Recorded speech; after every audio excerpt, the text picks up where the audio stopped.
about a killing. The killing of Shinzo Abe, perhaps the most successful assassination, the most successful political assassination of our time. Okay? With respect to, like, your political goals. You know what I mean? Like, with respect to why you would engage in an assassination and, like, what happens in the aftermath of it. This is probably the most successful political assassination of our time, maybe even of all time. It would make it up there. Show today with breaking news out of Japan. Former Prime Minister Shinzo Abe has died in the hospital after being shot. Investigation into the assassination of former Japanese Prime Minister Shinzo Abe. Prime Minister's association with a religious group he blamed for his mother's financial ruin. A nation in shock. The longest-serving Prime Minister in Japanese history assassinated while giving a public speech. Nothing like this has happened in the country since 1936. An event no one expected would ever happen again. What was first assumed to be a politically motivated attack was later clarified to be something else entirely. The man who pulled the trigger calmly shared his story. This was not about politics. Instead, it was about religion, or what some would instead call a cult.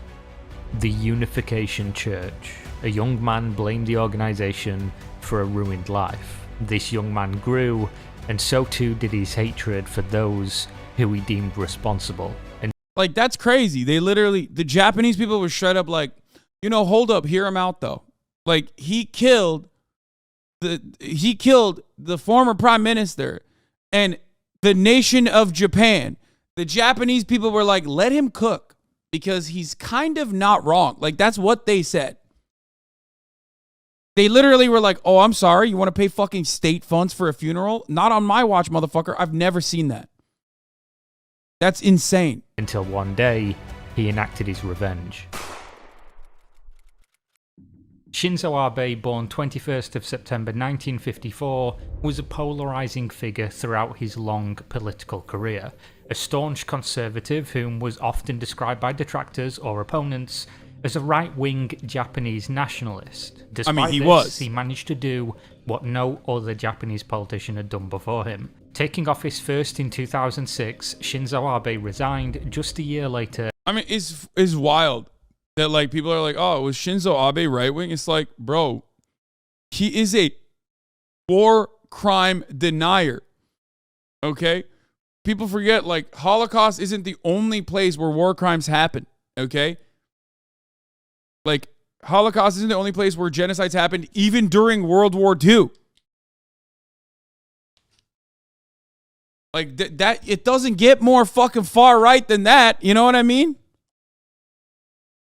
Citing health concerns. In September of 2012, he made a return to the spotlight as the re-elected leader of the LDP party and defeated their opponent in a 108-89 vote to yet again become Prime Minister. He made many controversial statements throughout his time in office, including that of a revisionist history regarding Japanese war crimes in World War II, which caused tensions throughout the region with China and South Korea. Despite these and many other controversies surrounding his position and policy, Shinzo Abe as Prime Minister managed to beat out oppositions in two more elections, 2014 and 2017, before he elected to resign yet again in 2020 due to... His party is called the Liberal Democrats. Yes, Americans may be shocked to find out, but Lib Dems, universally outside of the United States of America, with notable exceptions, of course, are right-wing. Liberal Democrats are right-wing.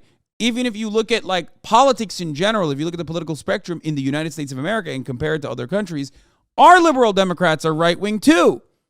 We don't have health care, man. That is like an unimaginably far-right economic policy position. Okay?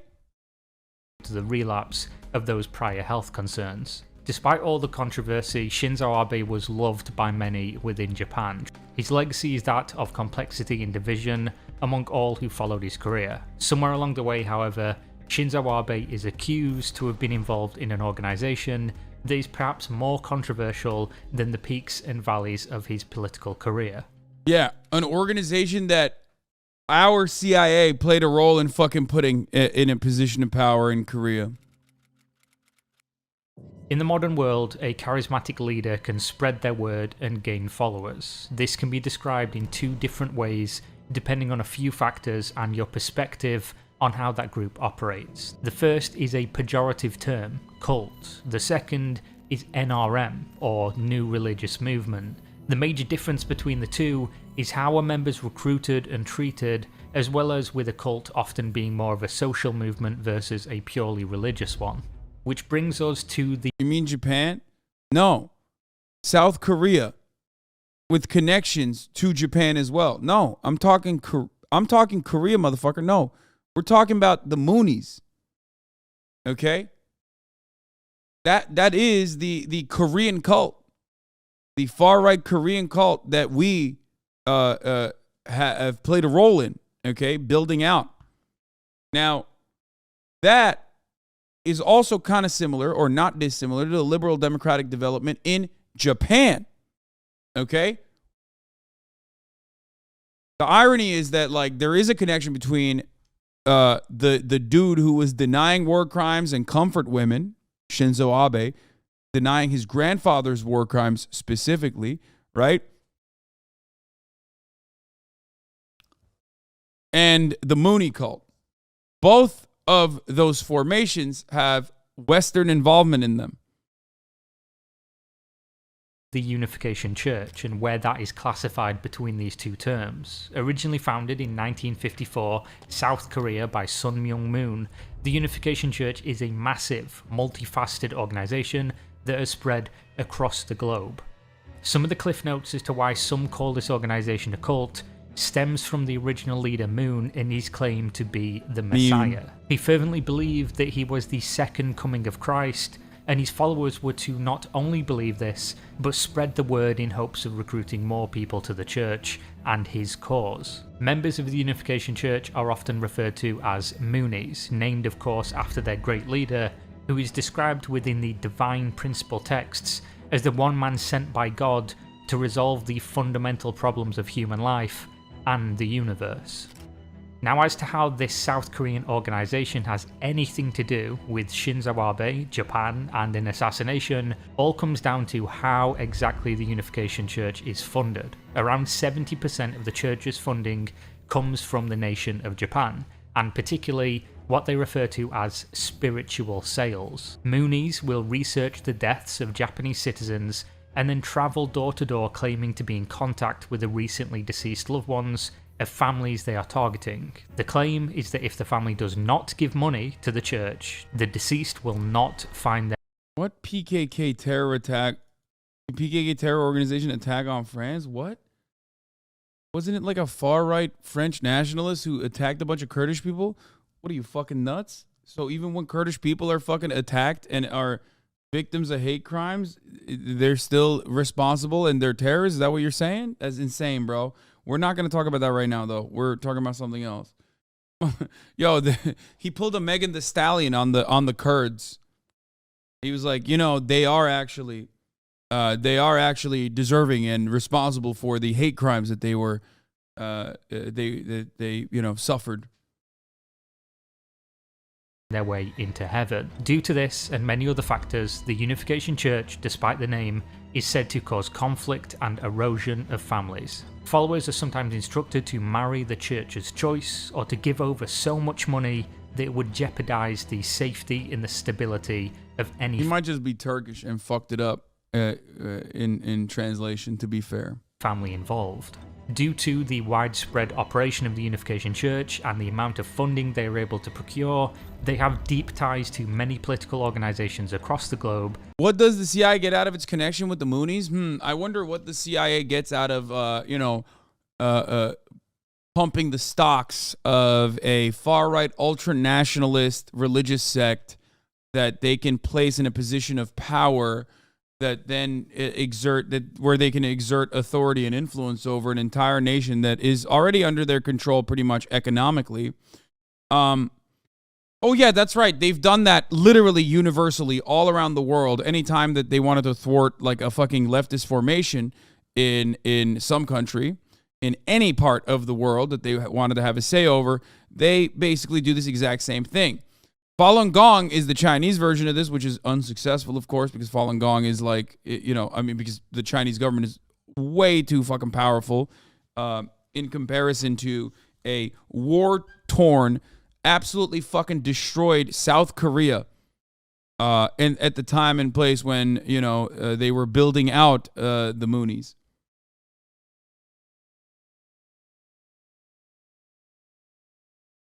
And have been involved in policy, either publicly or privately, in many, many countries.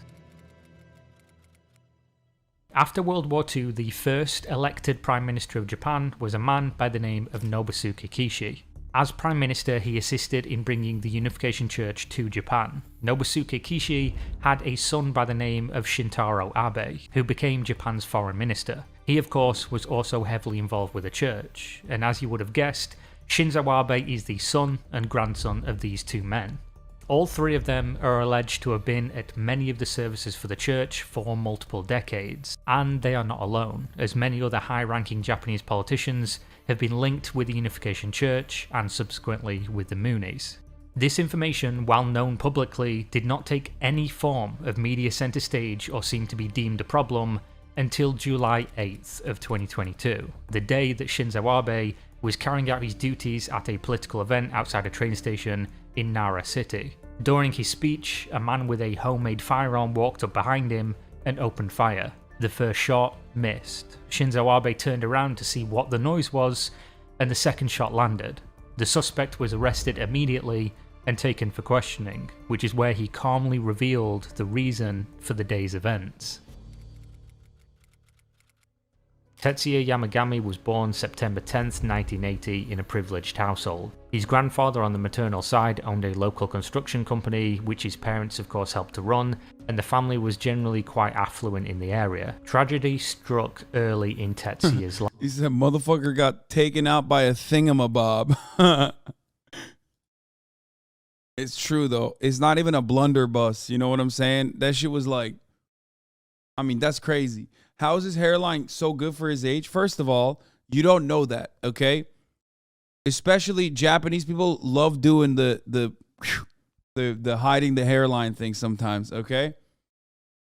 It's a universal problem that all men face. Turks, Japanese people all around the fucking world. You just got caught because he just like pulls it in front. You have no idea how bad that shit looks if he pulled it back.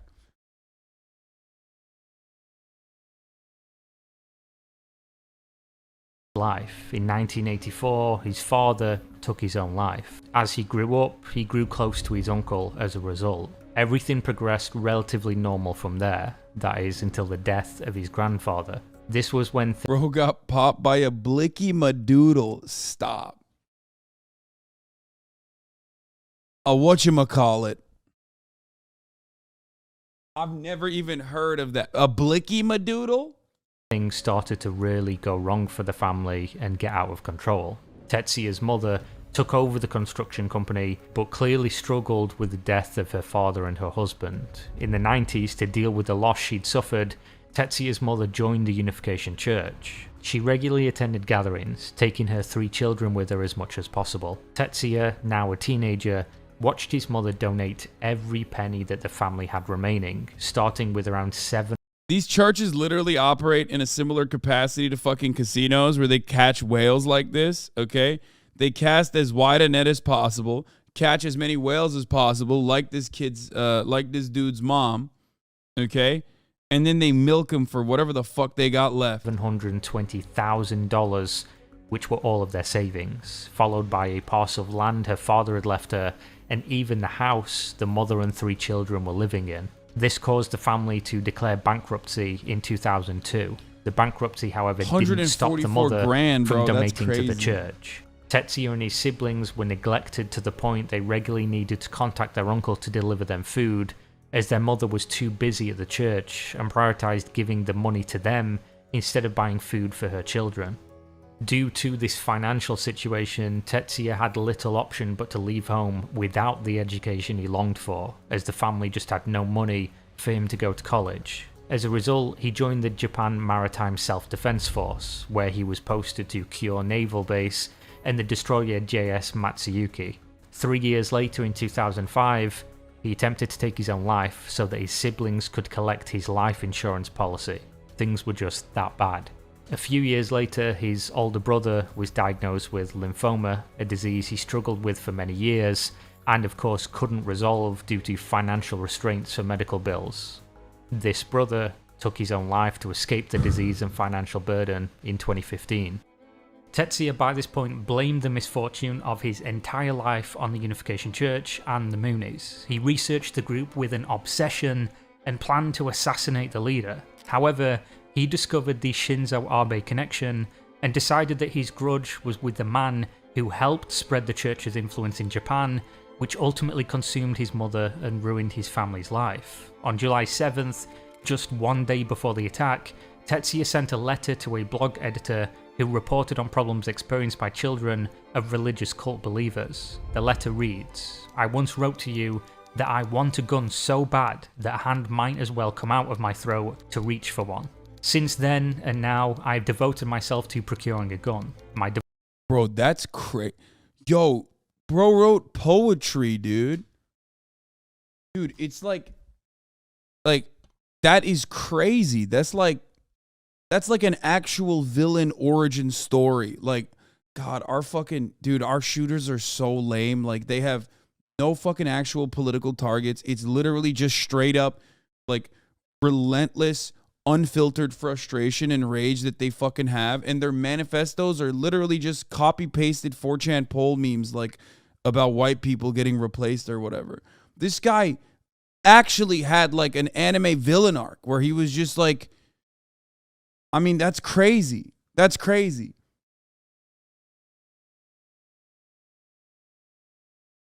Devotion resembled that of the Unification Church followers, who discard all but their entire life in the name of a false god. My fateful encounter with the Unification Church goes back about 30 years. My mother, since having entered the religion, wasted over 100 million yen, our family's collapse, bankruptcy.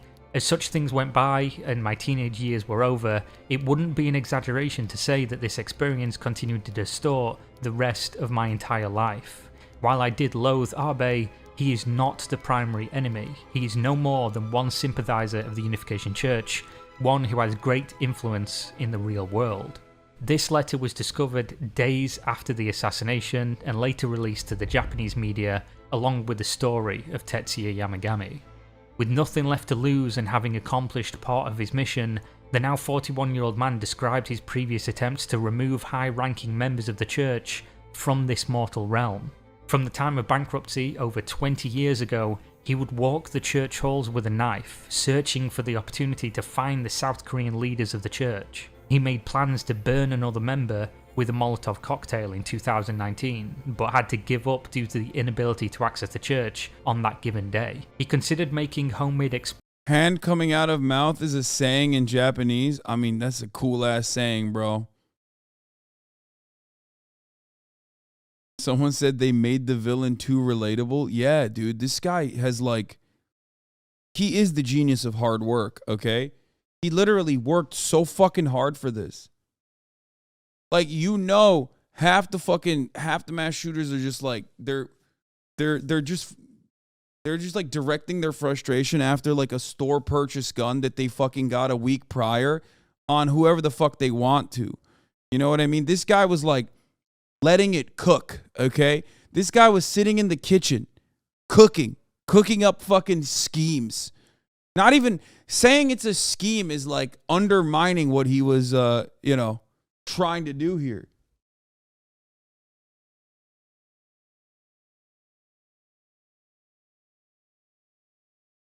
explosives, but didn't want to harm innocent bystanders, instead electing to make homemade firearms. Tetsuya Yamagami spent the majority of his adult life searching for retribution. On July 8, 2022, he enacted that vengeance.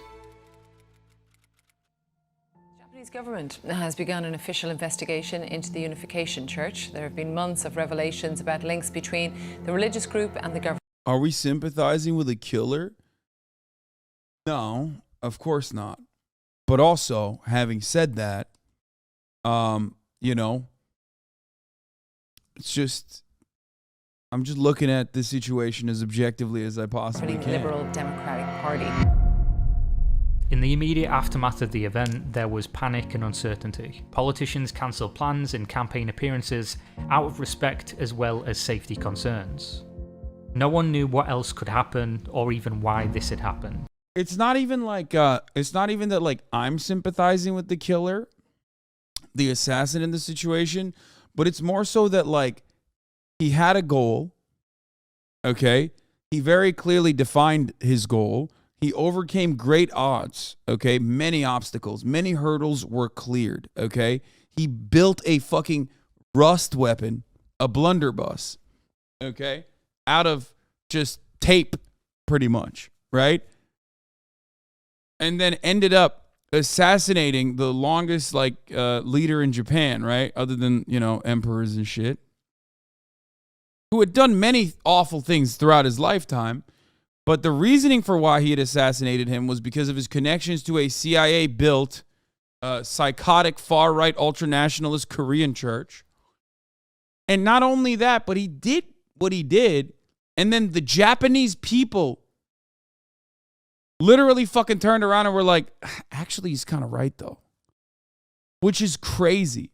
After Tetsuya Yamagami's questioning, the letters and his tweets were publicized, it raised more concerns and questions than if this was purely politically motivated. Questions were being asked by media both foreign and domestic. How much of this was true and how deep did it run? Did the Unification Church have these political affiliations, and if they did, to what end?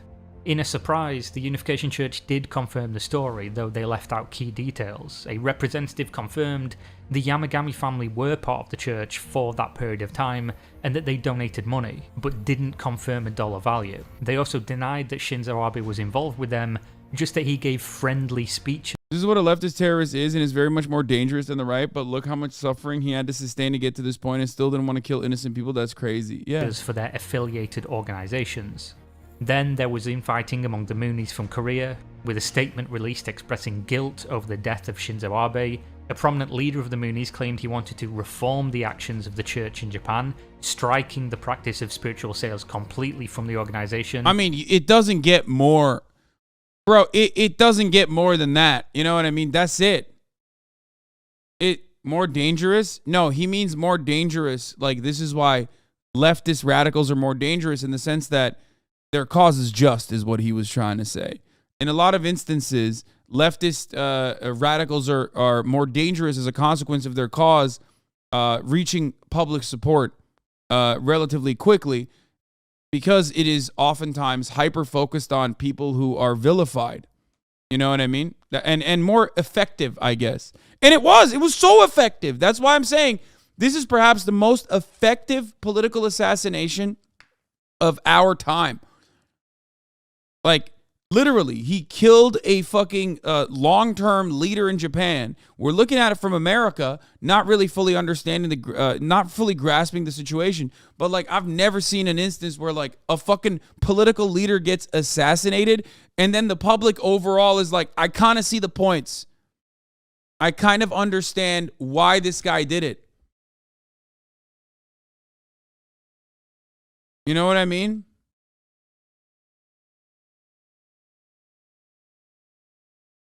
Unfortunately, the other leaders were having none of it. They saw the massive financial benefit and they didn't want to let go. In fact, they went so far as to deny everything he said, instead claiming that the media discussing these topics were tantamount to hate speech and threats against their followers. Which is why they organised protests where they transported over 3,000 people from their career. I'm going to be honest, that's not going to work because, for reasons, ironically, that Shinzo Abe actually denied routinely, the relationship between Japanese people and Korean people, not exactly great.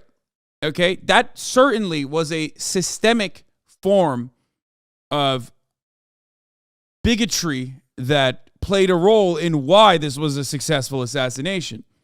Because many people looked at this and went, why the fuck is the Japanese prime minister, the former prime minister of Japan, like so invested in this fucking Korean church?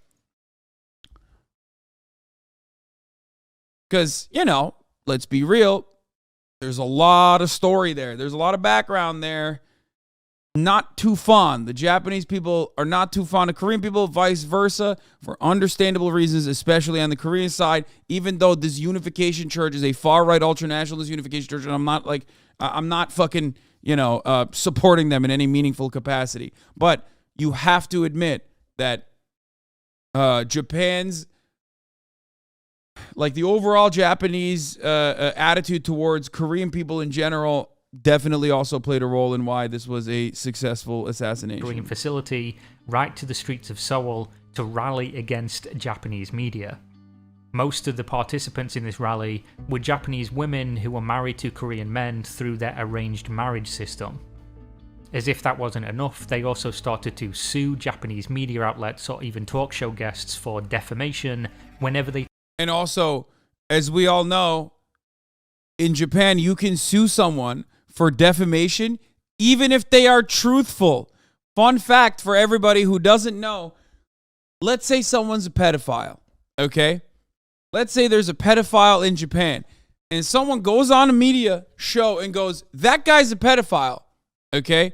And I'm not talking like, that guy watches lolly shit, which I think you should be able to call someone a pedo for that, especially if they're being really weird around children, okay? I'm talking like straight up. You say someone is like a convicted pedophile. You say that on TV, you can still get successfully sued in Japan. Okay? Like straight up. It's crazy. Okay? That's a crazy thing. Wild. He talked about the assassination potentially being linked to the Unification Church. In Japan, on a political level, the leader of the LDP reshuffled his cabinet with the aim to closely examine each member for any affiliation to the Moonies, though only after massive percentage drop-offs in the party's approval ratings. On a civil level, reports and studies started to surface that showed close to $40 million reported as damages from over 400 victims of the church from the year 2017 until 2020. The reason the lawyers reported this money as damages is that the victims claim to have been coerced into donating the money under false pretense. On October 16, 2022, Japanese Prime Minister Kishida announced a probe which would assess the allegations against the Unification Church operation within the nation. Should any of this prove true, the organisation would be officially dissolved within Japanese territory. Which brings us to the public's reaction. To some, Tetsuya Yamagami was deemed a hero, a fighter of freedom, and hailed as an icon. T-shirts were sold in his name. People like that wasn't like that's not a small percentage of people. It wasn't like, lol, like we're riding for some fucking mass shooter, like in the way that edgelords try to, like 4chan tries to in America. We're talking like a good chunk of Japanese people saw what he did and were like, that was fire, actually, and valid. Okay? People were cosplaying as him on the day he actually performed the assassination. Movies were released detailing his life on the day of Shinzo Abe's funeral. Petitions were filed to drastically reduce his sentence, and there was widespread support for his actions.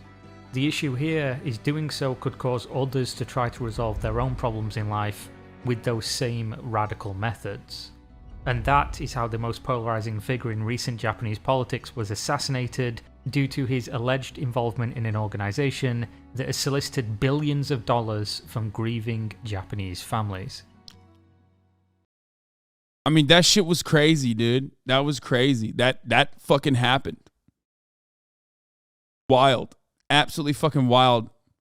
They said free the homie, he ain't do nothing. Yeah, I mean, no, they said free the homie, he did something, but we agree with it. Which is like almost worse than saying free the homie, he ain't do nothing.